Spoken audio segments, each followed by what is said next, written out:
सलाम. विश्ववाणी परिवाराकडून आम्ही मार्गाकरिता प्रकाश कार्यक्रमात आपले सहर्ष स्वागत करीत आहोत.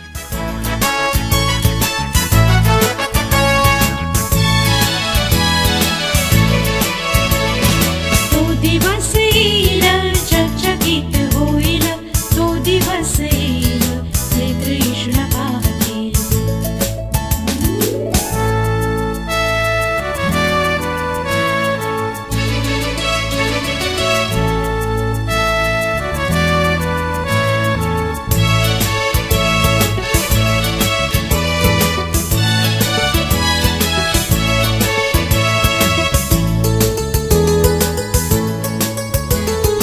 आज जीवंत आहेत वाढुनी पवित्रतेत, ह्या हाती तुताई सर्व त्याची तावनी.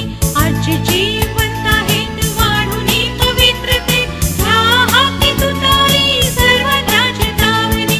तो दिवस येईल, चकचकीत होईल, तो दिवस येईल, नेत्र येशूला पाहतील. तो दिवस येईल, चकचकीत होईल.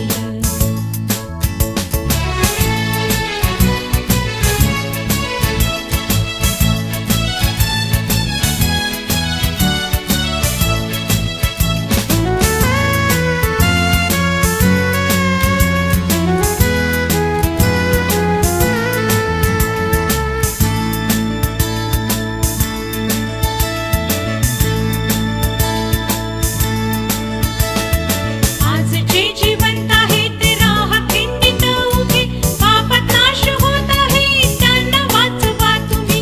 आज जे जिवंत आहेत राहा खिंडीत उभे, पापात नाश होत आहे त्यांना वाचवा तुम्ही. तो दिवस येईल, चकचकीत होईल, तो दिवस येईल, नेत्र येशूला पाहतील. तो दिवस येईल, चकचकीत होईल.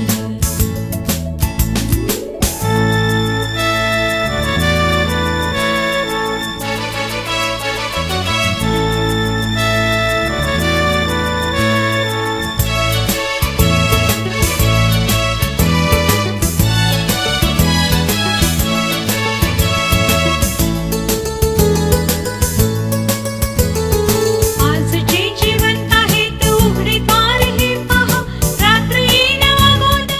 आजच्या म्हणण्यासाठी देवाचे वचन मार्क शुभवर्तमान याचा 16वा अध्याय वचने 16 ते 19.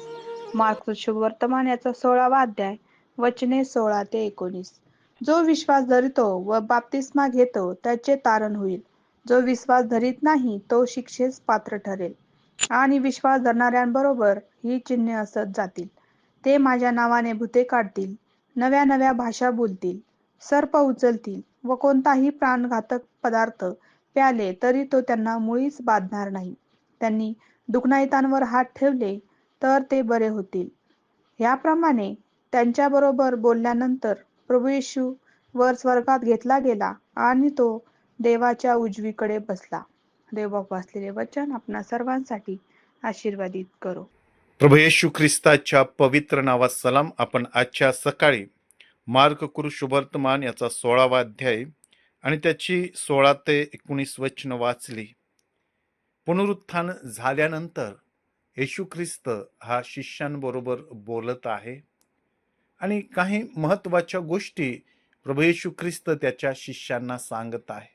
त्याने 15व्या वचनामध्ये संपूर्ण सृष्टीला सुवार्तेची घोषणा करण्याची आज्ञा दिलेली आहे आणि त्याच्यानंतर ती सुवार्ता सांगितल्यानंतर काय परिणाम होणार आहे त्या सुवार्तेचा ते त्या शिष्यांना तो सांगत आहे.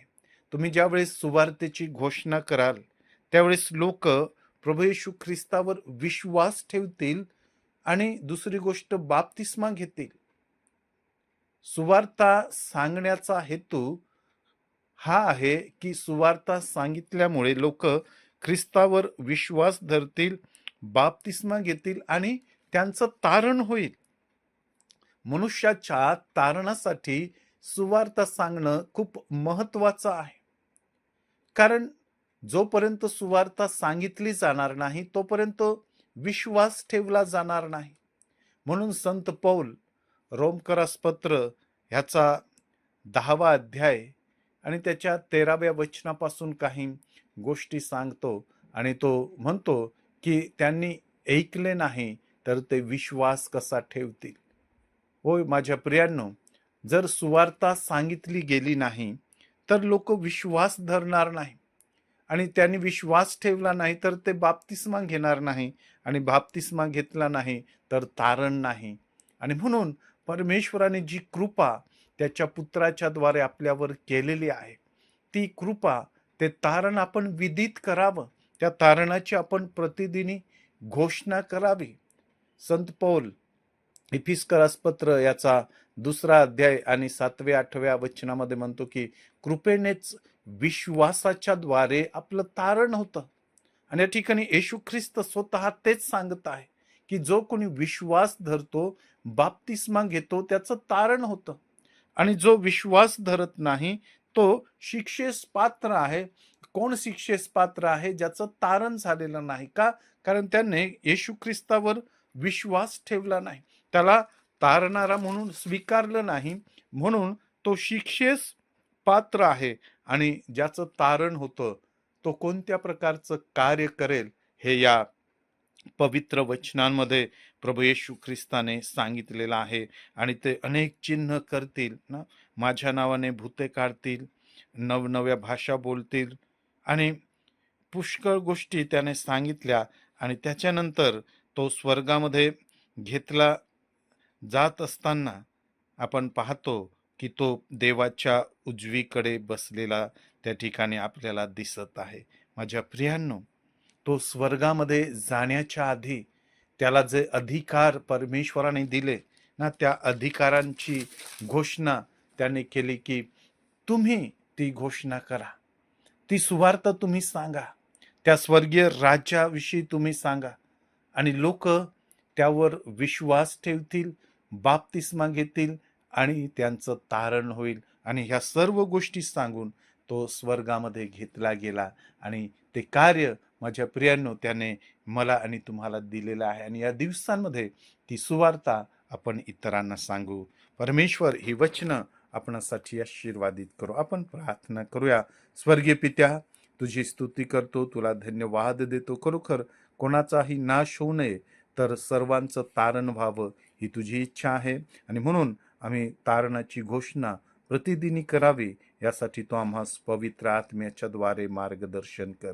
येशूच्या नावात मागतो, म्हणून तो ऐक. आमेन. नेत्र येशूला पाहतील तो दिवस येईल, चकचकीत होईल.